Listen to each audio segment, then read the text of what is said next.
question is, at this point, given what we have, why all the focus on this whistleblower?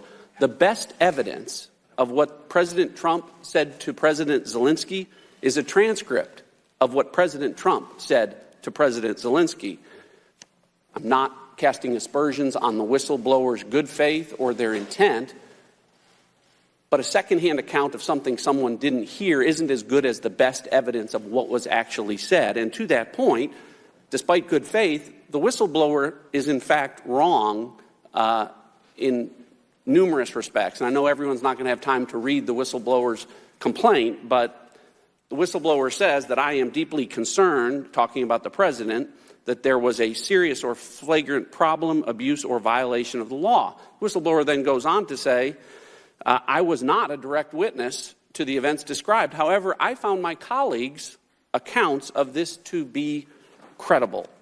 And then talking about those accounts of which this whistleblower complaint is based on, the whistleblower tells us the officials that I spoke with told me, and I was told that, and I learned from multiple U.S. officials that, and White House officials told me that, and I also learned from multiple U.S. officials that. In other words, all of this is secondhand information. None of it is firsthand information. The whistleblower then goes on to cite additional sources besides those secondhand information. Those sources happen to include mainstream media. The sources that the whistleblower bases his complaints on include the Washington Post, the New York Times, Politico, The Hill, Bloomberg, ABC News, and others. In other words, much like the Steele dossier, the allegations in the whistleblower's complaints are based on third-hand mainstream media sources rather than first-hand information.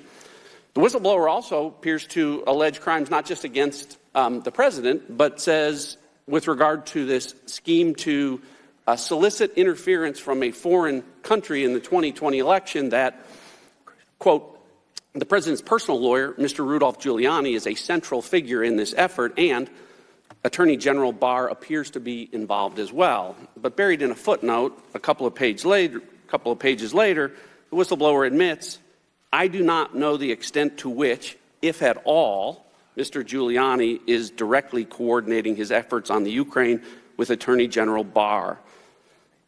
Attorney General does know because he issued a statement yesterday saying there was no involvement. My point in all of this is, again, the transcript is the best evidence of what we have, and so that the American people are very clear what that transcript relates is legal communications. The United States is allowed to solicit help from a foreign government in an ongoing criminal investigation, which is exactly what President Trump did in that conversation.